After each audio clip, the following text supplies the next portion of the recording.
Hola, ¿qué tal? ¿Cómo están? Pues muy buenas noches. Vamos a continuar con nuestro estudio que comenzamos hace 2 semanas y hoy, lunes 7 de febrero, pues vamos a ver un tema más acerca de cómo vivir como una iglesia. Y bueno, para comenzar vamos a poner este tiempo en manos de Dios, que sea Él quien nos guíe, que sea Él quien nos hable a través de su palabra, para que podamos comprender las grandes verdades acerca de cómo es una iglesia bíblica. Así que vamos a poner este tiempo en manos de Dios. Le pido que me acompañe ahí en sus hogares, que de manera solemne lo podamos hacer y que de verdad le pidamos al Señor que eh, esté con nosotros en este momento ayudándonos para que se cumpla el propósito de glorificar su nombre a través de nuestras vidas al entender este enorme tema. Padre, te damos gracias por la enorme bendición que nos das de poder estar reunidos en tu nombre, en el nombre que es sobre todo nombre, en el nombre de Jesús de Nazaret. Bendito seas, Señor, Creador del cielo, de la tierra, de todo lo que vemos y aún aquello de lo que no podemos ver por nuestra limitancia. A ti venimos, Espíritu bendito, para que nos ayudes, para que seamos enseñados por ti. Abre nuestro entendimiento y que sobre todo tu palabra se impregne en nuestro ser de manera tal que transforme nuestra conciencia, nuestra mente, nuestras intenciones, motivaciones y ese corazón que es engañoso más que todas las cosas. Señor, si hay algo que cambiar, muéstranoslo. Si hay algo, Señor, nuevo que aprender, no permitas que pase desapercibido. Te damos muchas gracias, Señor, por enseñarnos a través de tu palabra cómo vivir como iglesia, siendo nosotros los primeros, Padre, en querer cambiar. Así que ayúdanos y bendícenos en este tiempo, en el nombre de Cristo Jesús. Amén. Ok, hermanos, pues estamos viendo el tema de la unidad. De hecho, es el tema que nos va a acompañar durante las siguientes clases. Son 12 temas los que vamos a estudiar. Son 12 temas que nos van a ayudar a ver cómo podemos vivir como una iglesia. Y la base o el tema principal de estos temas es la unidad, el cómo lograrla. Hace unos meses, Pastor John MacArthur predicaba acerca de Efesios 3, que nosotros tuvimos oportunidad por ahí de vislumbrar poquitos versículos sin escudriñarlos, ¿verdad? Pero él decía que conseguir la unidad en la iglesia es una de las cosas más difíciles.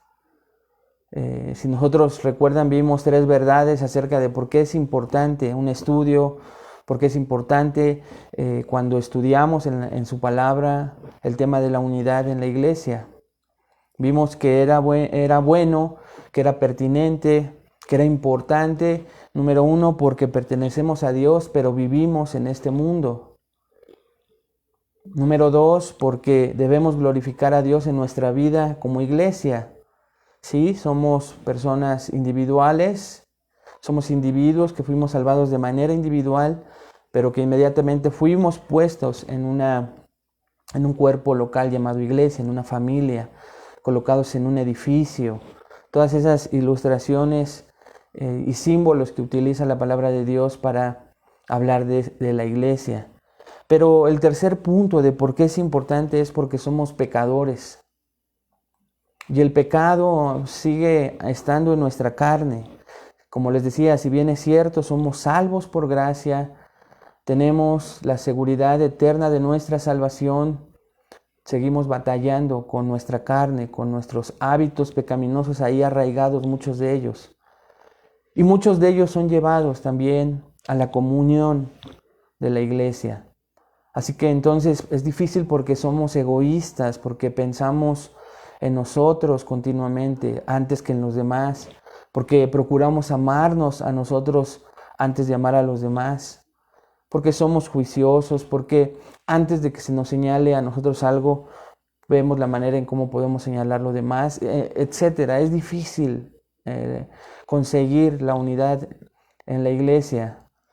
Y pues hemos estado viendo, aparte de eso, de esos tres verdades de por qué es importante hablar de la unidad de la iglesia. Vimos también, hermanos, pues la meta de Dios para la iglesia, que está en Efesios 3:10. Vimos que había dos dimensiones de la unidad, que es la amplitud del compromiso, Efesios 2:18, y la profundidad del compromiso, que vamos a seguir viendo, Efesios 2:19. Hace 8 días vimos que también hay una unidad falsa de la cual hay que tener cuidado. Unidad falsa que denominamos de dos maneras: una unidad falsa llamada organizativa o también ecuménica, que es procurar la unidad a costa de lo que sea. No importa que a veces eso vaya en contra de la voluntad de Dios, de la palabra de Dios, de los estatutos, principios, mandatos, del evangelio mismo. Pero si yendo en contra de todo eso, yendo en contra de la voluntad de Dios, yo procuro unidad, pues no importa. Yo procuro esa unidad, se llama organizativa. Y decíamos que si bien es cierto, podemos congeniar en algunas ideas, en algunas doctrinas, incluso con iglesias o sectas que nosotros consideramos falsas, pero que en cierta manera creen en algunos aspectos igual a nosotros, eso no implica que nosotros vamos a tener una unidad organizativa con estas organizaciones, sino nuestra unidad es diferente y es lo que vamos a ver esta noche. Pero también hay otra unidad falsa que estudiamos a más detalle. Si ustedes gustan ver el tema pasado, es muy importante. Revisamos en nuestra propia vida cómo nosotros muchas veces nos metemos en este tipo de unidad. Incluso la llevamos a nuestros hogares, a nuestros lugares de trabajo, donde vivimos. Y lo más peligroso y en el contexto en el que estamos hablando es tratar con una unidad organizativa dentro de la iglesia. También lo hablamos. Cuando en una declaración doctrinal, donde ya fuimos enseñados, vemos que está en juego la verdad del evangelio, de las verdades profundas de la palabra de Dios, de los fundamentos de la fe cristiana. Y como muchas veces, muchas personas permanecen en las iglesias, entre comillas, con el deseo de permanecer en unidad. Esto no implica que vayamos a hacer divisiones, que nos salgamos intempestivamente de un lugar, no, para nada. Pero sí, estaba hablando, hermanos, hace 8 días, de esa línea muy delgada en donde ya nos convertimos en cómplices, en donde ya se manifiesta que esas verdades están causando estragos en la vida práctica y cristiana de todo miembro de una iglesia, en donde cuando se confronta ese error con la palabra de Dios, con la verdad de la palabra de Dios, defendemos aún esa mentira a costa de la falsa unidad que podemos promover en una iglesia. Y el otro tipo de unidad falsa que estudiamos fue la unidad extraevangélica. El evangelio más lo que a mí me ayuda a tener empatía con cierto grupo, pero con otro no. Sin darme cuenta, estar haciendo acepción de personas. Porque yo tengo afinidad, tengo empatía, tengo cierta compatibilidad con uno, con dos o con un grupo de creyentes, pero con otros no. Y tristemente decíamos que esto acontece y de esto adolece la iglesia en la actualidad.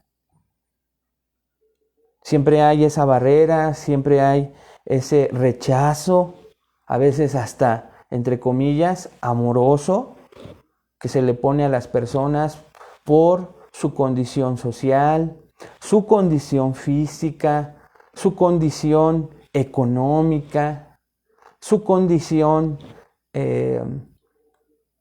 contextual. Y esto, hermanos, parecería que no pasa en las iglesias, pero sí pasa. Sí pasa. Y tenemos que tener cuidado con este tipo de unidad extraevangélica. Llegamos a la iglesia y dejamos todos los distintivos humanos que tenemos fuera de la puerta, porque incluso fuera del mundo los utilizamos para evangelizar. Aquel que es un gran profesionista, sígalo siendo, pero cuando estamos en una comunión en la iglesia, todo ese tipo de logros, de prestigio, de poder, de cosas que elevan el orgullo humano, tienen que quedar fuera. Y tengo que ver a todos por igual, pensando en que todos somos, si tenemos algo en común, es que somos pecadores redimidos solo por gracia, inmerecidamente. Y ese distintivo es el que nos une. Y ninguna otra cosa que yo pueda utilizar. Y ahí es donde está el peligro, porque el pecado y ese hábito resurge, ¿verdad? El tono de voz, la persona que es más alegre que yo, la persona que es más introvertida, eso no me gusta. Y no, si yo comienzo a hacer ese tipo de elección para tener unidad en la iglesia, comienzo a crear esta unidad falsa, porque decíamos que esta unidad extraevangélica hasta cierto punto es natural. Claro que te vas a llevar más fácil con alguien con el que tienes afinidad, pero no debe ser la base de la unidad real y bíblica. Y eso es lo que vamos a ver esta noche, hermanos. Si bien es cierto que ya vimos la fuente, el origen, la base teológica de la unidad en la iglesia, si vimos en contraste la unidad falsa, lo que vamos a ver esta noche entonces es ¿qué es la unidad? ¿Cómo define? Si bien es cierto lo hemos venido leyendo, pero ¿cómo definiríamos entonces la unidad bíblica? La cual al conocerla, aprenderla, podemos perseguir, podemos hacer que permanezca, guardarla. Y entonces quiero que vayamos a ver que hay 4 componentes, repito, hay 4 componentes que nos ayudan a identificar este tipo de unidad. 4 componentes que nos ayudan a identificar la verdadera unidad bíblica, después de haber visto 2 falsificaciones. Y la unidad bíblica y verdadera de la que Pablo habla ahí en Efesios, que es donde nos estamos basando, Efesios 2, Efesios 3, podría definirse, hermanos, por 4 elementos, según el manual que estamos tomando como base y lo que nosotros estamos añadiendo. El manual es de el Ministerio 9 Marcas.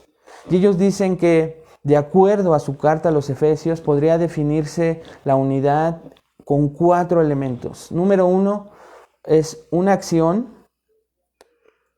un propósito, una fuente y un contexto.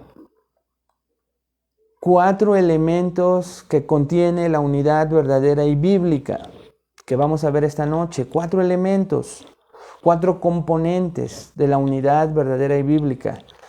Número 1, una acción. Número 2, un propósito, una fuente y un contexto. Así que vamos a ver, en primer lugar, que la unidad bíblica tiene como primer elemento o componente una acción. ¿Cuál es esa acción?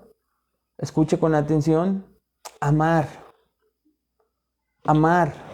Específicamente amar, hermanos, con ese amor hacia nuestros hermanos, hacia nuestras hermanas en Cristo, que traspasa los límites sociales, que traspasa los límites sociales que son afines y que de diferentes maneras la sociedad nos enseña. Es ese amor que traspasa el amor filial que hay entre familias, entre padres e hijos, o de los hijos hacia los padres, hacia los abuelos, después un poquito más amplio hacia los primos, los tíos. Esta acción de amar va más allá Y nos lleva a pensar en las palabras de Jesús cuando nos dice que si amamos a los que nos aman, ¿qué mérito tenéis? ¿Se recuerdan esas palabras? Porque dice Él que también los pecadores aman a los que los aman. Pero vamos a leer el texto completo allá en Lucas 6. Lucas 6, versículos 32 al 35, para que entremos en contexto un poco acerca de este primer elemento componente, que es una acción, y esa acción es amar. Vea lo que dice Lucas 6, versículos 32 al 35. Dice el Señor Jesús: porque si amáis a los que os aman, ¿qué mérito tenéis? Porque también los pecadores aman a los que los aman. Y si hacéis bien a los que os hacen bien, ¿qué mérito tenéis? Porque también los pecadores hacen lo mismo. Y si prestáis a aquellos de quienes esperáis recibir, ¿qué mérito tenéis? Porque también los pecadores prestan a los pecadores para recibir otro tanto. Versículo 35. Amad pues a vuestros enemigos.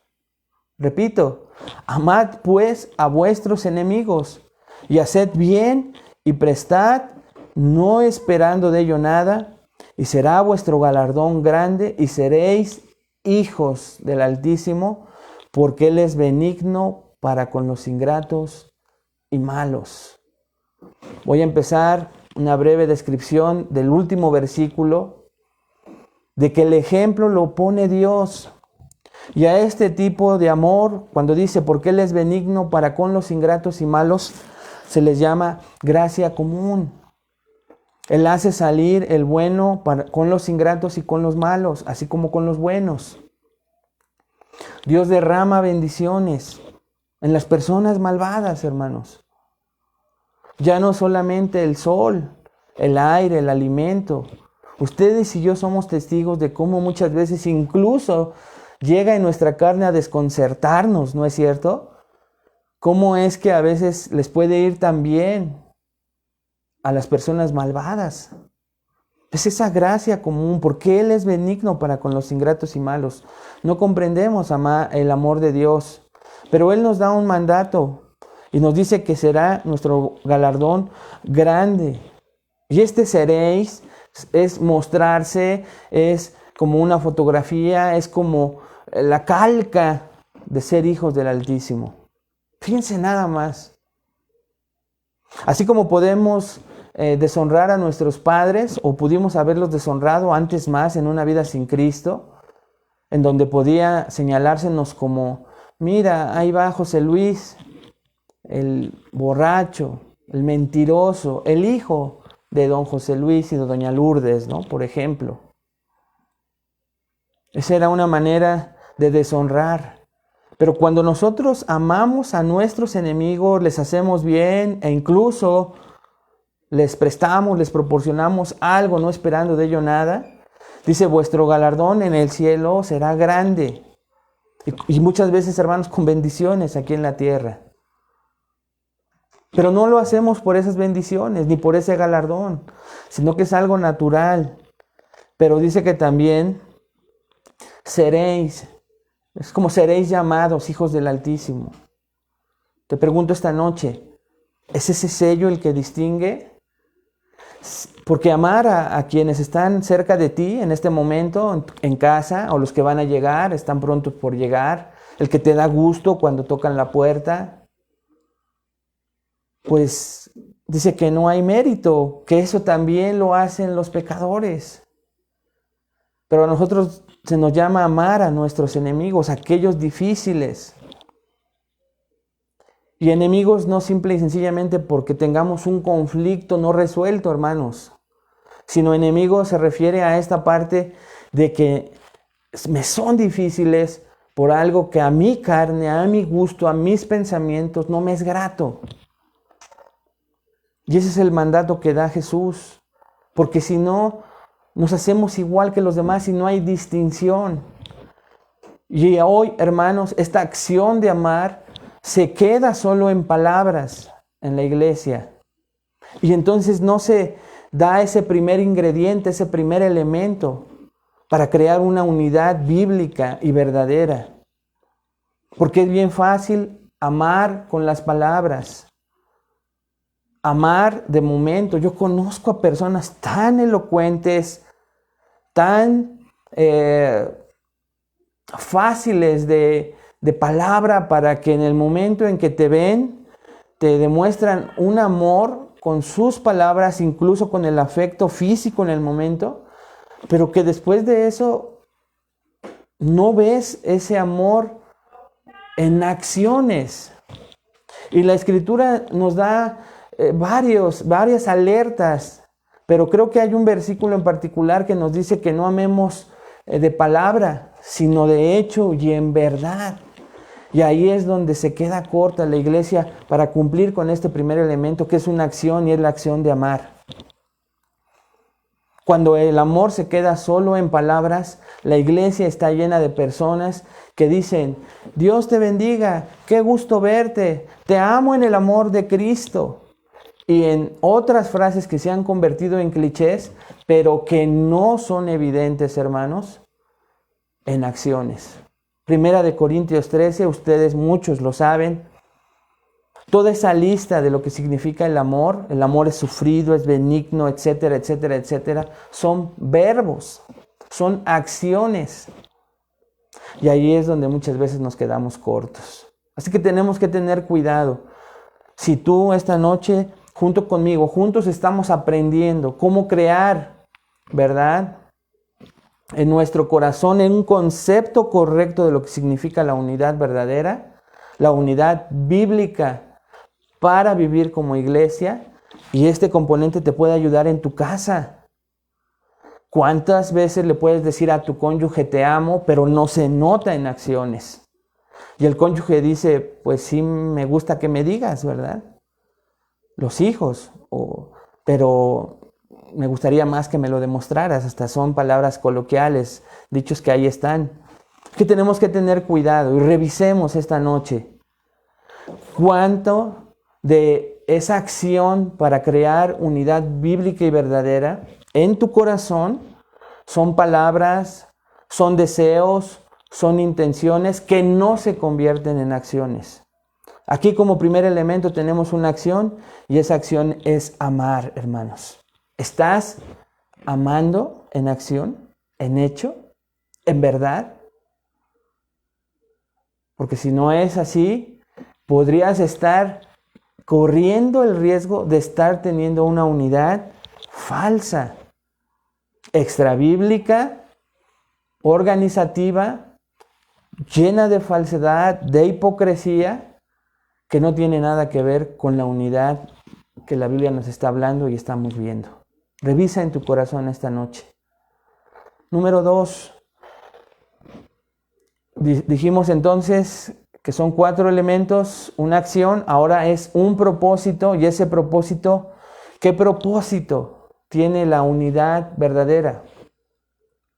El propósito, hermanos, es la gloria de Dios. El manual de 9 marcas dice: la gloria de Dios en la vindicación de su evangelio, de su mensaje. La unidad que existe por cualquier otro propósito que no es la gloria de Dios, de su mensaje glorioso del evangelio, es buena, es valiosa, pero no es la unidad cristiana que estamos explorando en esta clase. Juan 17, 20 al 23. Los que son rápidos en su casa, Juan 17, 20 al 23.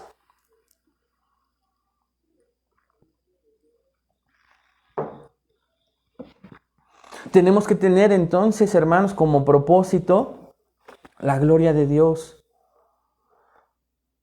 Si yo no tengo como propósito la gloria de Dios, seguramente tengo otros propósitos por los cuales yo estoy en común unión, en unidad, cada vez que me reúno en la iglesia. Pero si no es el propósito de la gloria de Dios, puede ser valioso en cierto sentido lo que haces para tener unidad. Pero no es la unidad a la que estamos llamando ni la que estamos estudiando esta noche. Juan 17, 20 al 23. Dice: mas no ruego solamente por estos, el Señor orando por sus discípulos, sino también por los que han de creer en mí por la palabra de ellos, para que todos sean uno, como tú, oh Padre, en mí y yo en ti. Que también ellos sean uno en nosotros. Escuche, para que el mundo crea que tú me enviaste. La gloria que me diste, yo les he dado, para que sean uno, así como nosotros somos uno. Yo en ellos y tú en mí, para que sean perfectos en unidad, para que el mundo conozca que tú me enviaste por segunda vez y que los has amado a ellos como también a mí me has amado. Esto también, hermanos, no nos da tiempo de detallar el contexto. Pero la meta entonces es que Dios sea glorificado. Si mi propósito es que Dios sea glorificado más por los creyentes, pero aún más por los que no creen, estoy cumpliendo el propósito de la unidad verdadera y bíblica, y eso es evidencia de que yo estoy viviendo como una iglesia verdadera y bíblica también. Pero si yo me salgo de ese propósito y busco tener unidad para propósitos propios, egoístas, para llenar el ego, para ser más popular, para tener más seguidores, para tener, y ya no solo en redes, en la misma iglesia, para tener en que vamos a entrar a detalle después a este tema, ¿no? Esas famosas iglesias que hablan de los discípulos y condiscípulos propios de la persona. No. Discípulos de Cristo, y ahorita lo vamos a ver, hermanos. Pero son propósitos que pueden ser valiosos en sí. Pasar momentos alegres con los hermanos juntos, está bien. Pero si se queda solo en eso, aunque sea valioso, no es la unidad, porque no estamos buscando el propósito que es glorificar a Dios, que Dios sea glorificado. Que los mismos creyentes, hermanos, se asombren, los que acaban de llegar a la iglesia, los que tienen pocos domingos, los que llegan un domingo y ven ese amor en acción como primer elemento de la unidad. Y como mi mayor deseo es que esas huestes, ¿se acuerdan que los ángeles, las potestades están atentos a cómo glorifica a Dios, cómo se glorifica a Dios en la iglesia, cómo la iglesia glorifica a Dios? Que eso impacte también la vida de una persona que llega por primera vez. Pero no solo esa persona que llega, sino también los externos. Pero todo esto va a ser posible si en mi corazón yo busco que Dios sea glorificado. Y ahí es algo que se complica porque normalmente quiero yo ser glorificado. Mi carne me lleva a eso constantemente. Pero cuando yo muero a mí y busco que Dios sea glorificado, entonces estoy propiciando esa unidad bíblica. Estoy guardando esa unidad que, como vimos en las clases pasadas, nosotros no la estamos creando constantemente. Cristo ya la creó. Cristo ya la propició en la cruz, y es deber de todo creyente guardar, preservar esa unidad ganada a costo de sangre. Entonces, hermanos, necesitamos revisar en nuestros corazones, desde el liderazgo hasta los miembros, con sus diferentes funciones, sometiéndose, sujetándose todos unos a otros en esas funciones delegadas. Si cuando yo me reúno, busco el que Dios sea glorificado. Si yo busco crear unidad con amor en acción, pero no buscando lo mío propio, como dijimos en Juan, en el versículo anterior, allá en Lucas 6, 32 al 35. Porque si no creamos una unidad, hermanos, que crean los pecadores, que los mismos pecadores crean. Pero no es la unidad que Cristo nos está enseñando. Entonces, como primer elemento, es una acción, y esta acción es amar. Como segundo elemento, es un propósito. Este propósito es la gloria de Dios. Y vimos lo que estorba, pero vimos cómo es que Cristo nos enseña qué fue lo que oró, qué es la voluntad, que lo oró al Padre, que esta unidad es en el Espíritu. Esa es la unidad trinitaria, provocada por Dios en la voluntad de Dios, encomendada a nosotros los creyentes. Número 3, tercer elemento, la fuente. ¿Cuál es la fuente de esa unidad? La fuente es importantísima y esa fuente debe de ser el amor de Cristo. ¿Se acuerdan que hay un texto que dice que nosotros amamos a Dios? ¿Por qué? Porque Él nos amó primero. Esto es sumamente importante. El amor que es sobrenatural solo puede explicarse a través del poder de Dios que obra en nosotros. Si la unidad es impulsada por el amor con el que el mundo está familiarizado y se puede explicar pues de manera normal, natural, ese amor, ¿no?, que crea la unidad de diferentes maneras. Yo pregunto, hermanos, ¿de qué manera mostrará eso la sabiduría de Dios a los principados y potestades en los lugares celestiales, según Efesios 3:10? ¿De qué manera? No la unidad, hermanos, que glorifica a Dios y justifica la sabiduría de Dios del Evangelio, es esa unidad que se alimenta de saber, escuchen, cuánto hemos sido perdonados.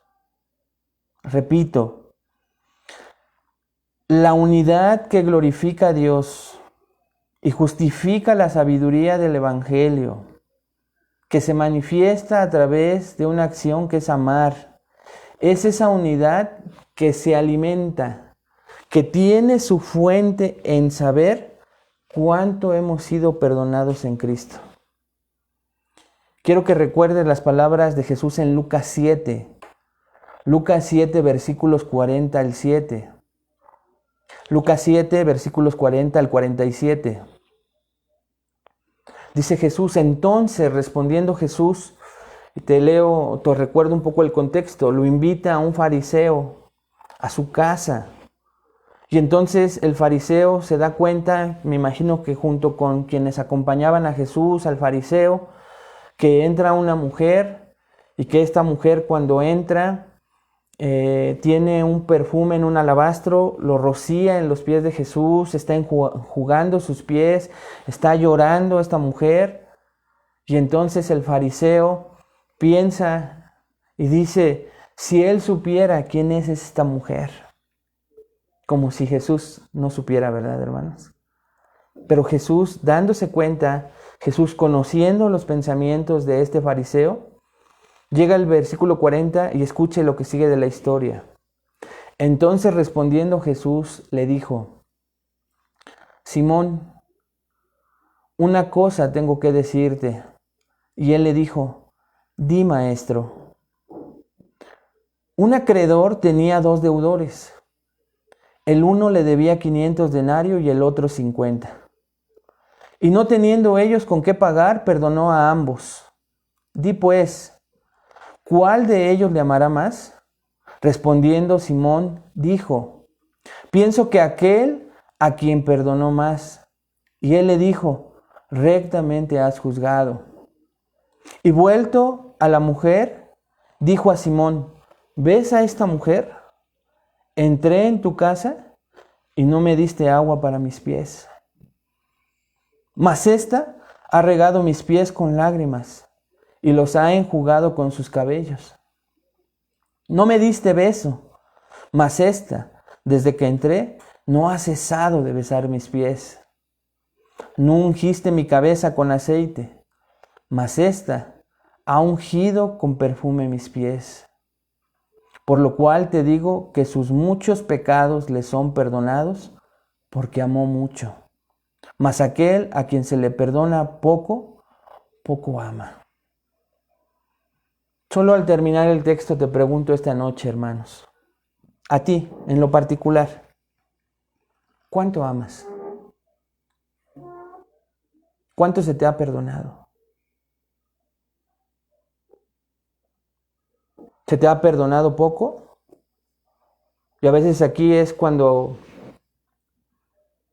nuestro testimonio, aquellos que nos hacemos más buenos, ¿verdad? Porque hay en el contexto cristiano personas que dicen, no, yo no fui tan malo como otros, mi testimonio ni lo cuento porque, pues no, el de otros estuvo. Estamos siendo como Simón. Y a veces cuando se nos perdona poco, parecería que se manifiesta poco el amor que tenemos por Cristo y por los demás, por su iglesia. ¿Cuánto se te ha perdonado? ¿Cuánto se te sigue perdonando? El perdón de Dios está listo. Sus misericordias son nuevas cada mañana. ¿Cuánto se te ha perdonado? ¿Cuánto amas?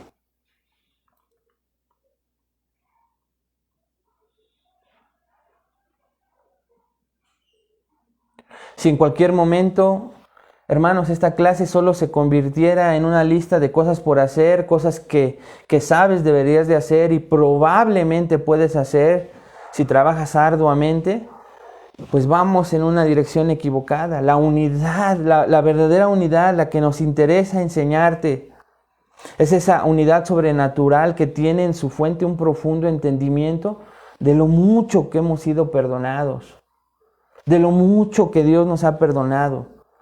La unidad cristiana no solo debe tener como meta el Evangelio, sino que en su núcleo debe nutrirse del mensaje del Evangelio, el perdón de pecados. Cualquier otra cosa es simplemente obra de seres humanos.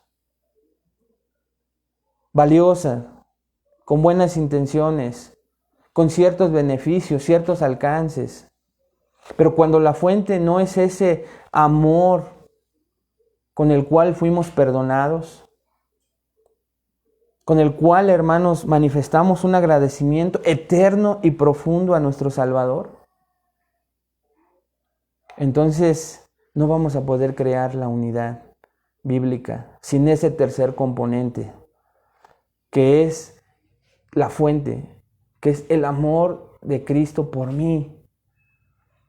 ¿Cuánto te perdonó Cristo? Porque de esa manera es el amor que te tiene. Y es el amor que deberías de tenerle a Él y a su iglesia. Y aquí no puedes decir, a Él sí, pero a su iglesia no, o no a todos. Porque entonces dice la palabra, no yo, hermano, en Primera de Juan, que si dices que amas a Dios a quien no ves, pero aborreces a tu hermano a quien ves, mientes. Y esa palabra mientes es decir, no eres creyente, no eres cristiano.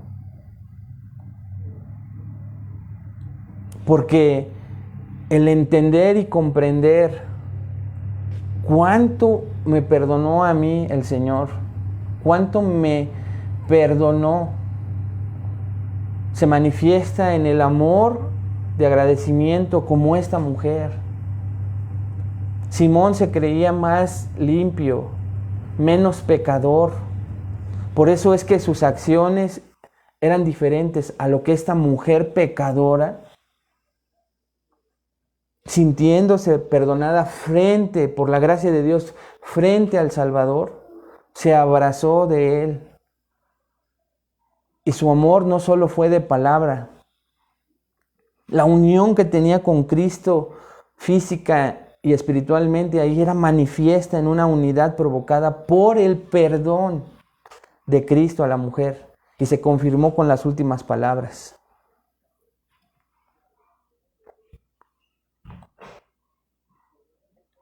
Mas aquel a quien se le perdona poco, poco ama.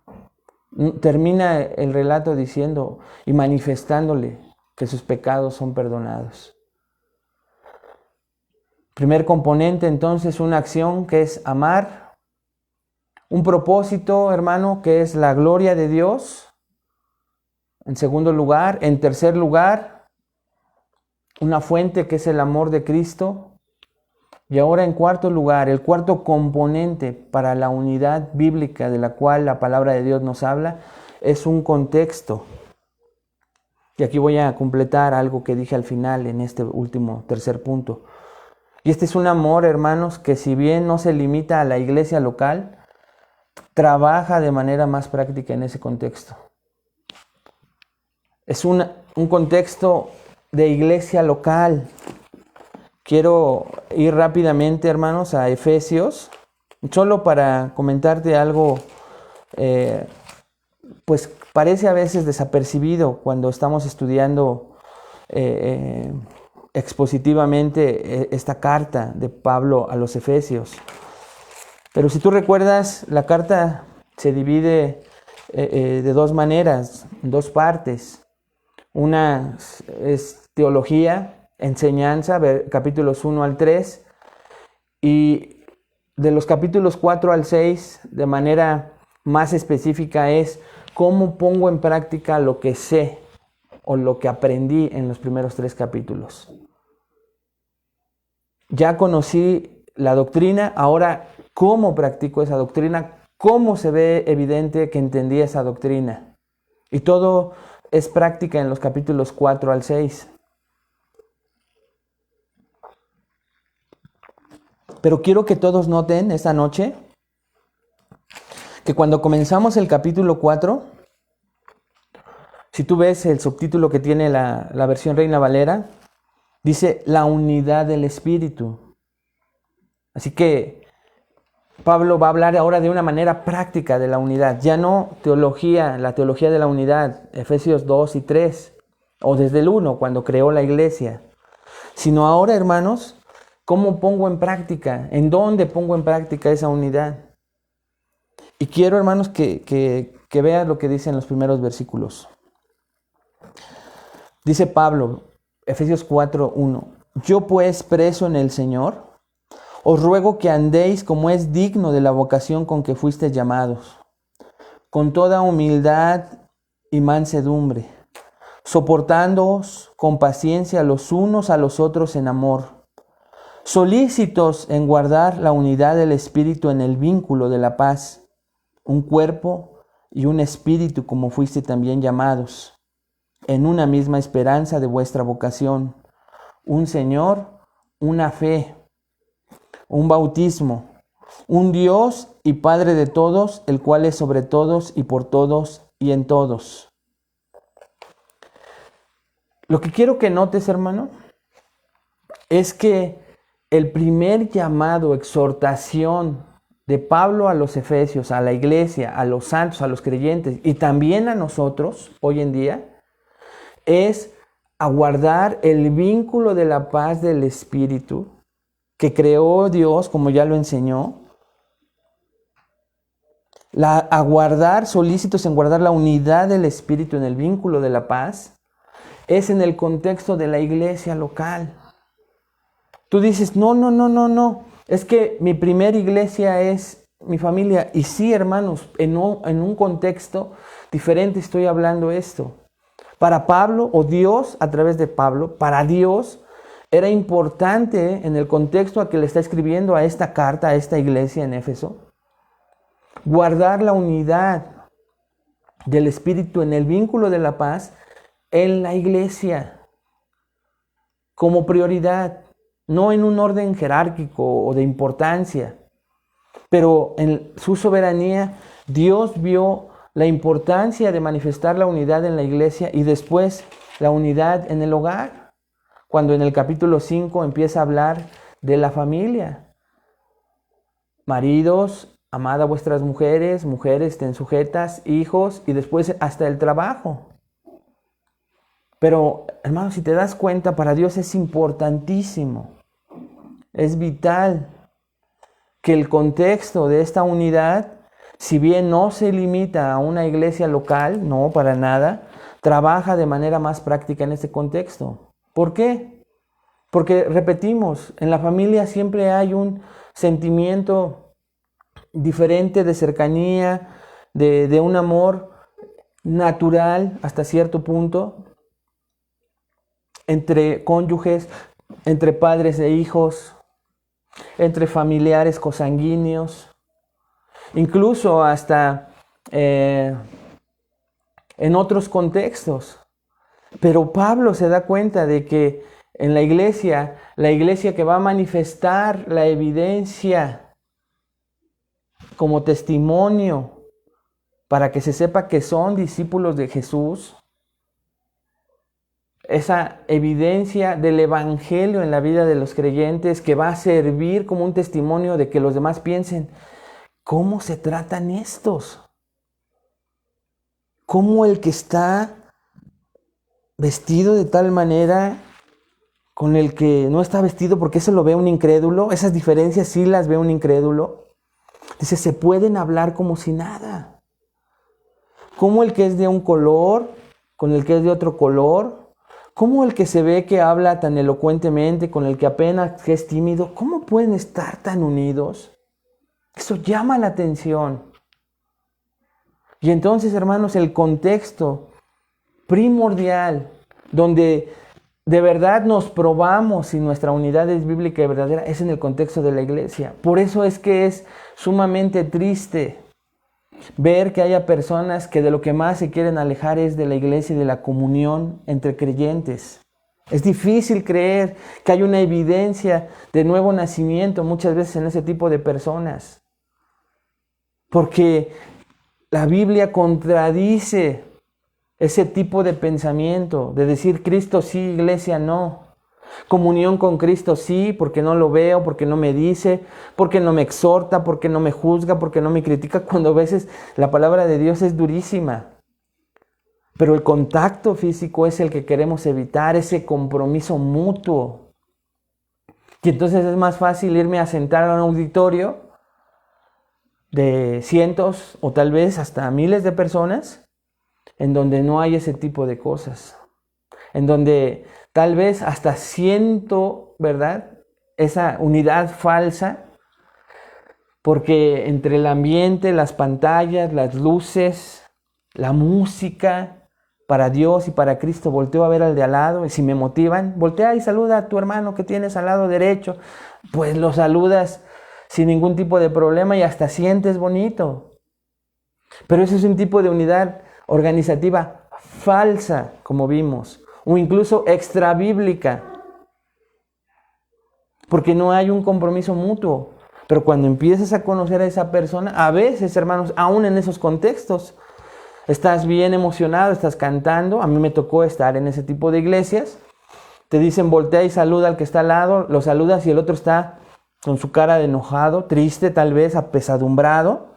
No te sonríe y ya eso acabó con la unidad que supuestamente había, ¿te das cuenta? Es en la iglesia el contexto correcto para ver si la unidad es verdadera, es a la que fuimos llamados como creyentes, es en la iglesia, donde cuesta más trabajo perdonar, donde cuesta más trabajo soportar, tener paciencia, porque no hay otro tipo de vínculos que me liguen a cierta persona, aparentemente, pero vamos a ver más adelante que así es. Esta es la unidad cristiana, hermanos. Entonces podríamos definir la unidad bíblica y verdadera de la siguiente manera. Escucha y con esto termino. La unidad bíblica y verdadera es aquella en que el amor que se da a conocer el Evangelio, amor que da a conocer el Evangelio y que glorifica a Dios para con todos los hermanos y hermanas en Cristo, alimentado por nuestro perdón en Cristo, que se expresa más claramente en la asamblea de la iglesia local. Ahí están los 4 componentes en esta definición. ¿Qué es la unidad bíblica? Es el amor que da a conocer el Evangelio y que glorifica a Dios para con todos los hermanos y hermanas en Cristo, alimentado por nuestro perdón en Cristo, que se expresa más claramente en la asamblea de la iglesia local. Ahí están los 4 elementos en esta definición, hermanos. ¿Es esta la unidad que tú estás procurando, guardando, viviendo, que te ayuda a mantener el vínculo de la paz? Solícitos. Solícito quiere decir presuroso, la que estás buscando con ahínco, trabajando fuertemente en ella, anhelándola, deseándola, preservándola, con amor, con tacto, con temor hacia el Señor.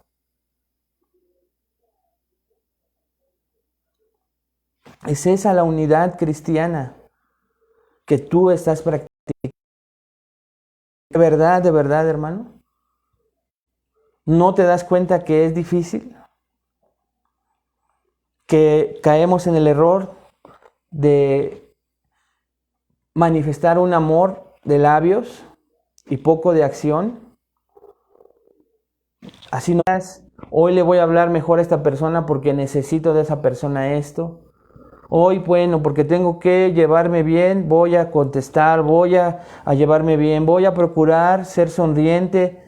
No, te estás glorificando a ti. Cuando mi propósito es glorificar a Dios con una unidad transparente, me niego a mí mismo, quito todo egoísmo que pudiera llenar mi ego, mi orgullo, y entonces yo busco conservar la unidad que Cristo ganó en la cruz para juntarme con todo tipo de personas, porque mi propósito es glorificarlo a Él. ¿Cómo le hago?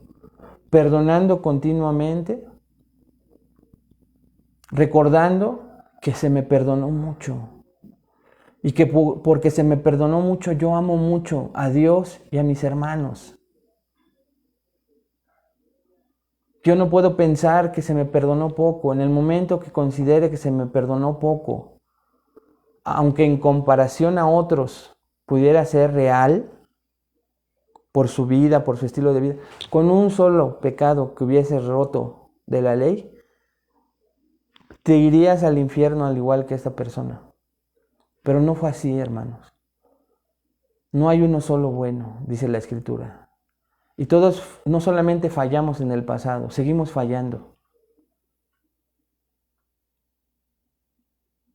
Y si quieres medir que estás viviendo la unidad bíblica, revisa y evalúalo. Evalúa si es el contexto de la iglesia donde tú practicas esta unidad. Porque ahí es donde se expresa más claramente, como repito, no porque en otros contextos no, sino porque ahí es donde se nota. Revisa si estás creando una unidad extra evangélica. Porque otra podría decir, yo con mi grupo de la iglesia me llevo muy bien, pero no estamos llamados a que te lleves bien con tu grupo de amigos, sino que te lleves bien con toda la iglesia. Que estés unido con toda la iglesia. Que estés amando a toda la iglesia por igual. Si no estamos siendo solícitos por procurar guardar ese tipo de unidad, estamos fallando. ¿Y qué está en riesgo, hermanos? Está en riesgo algo muy grande.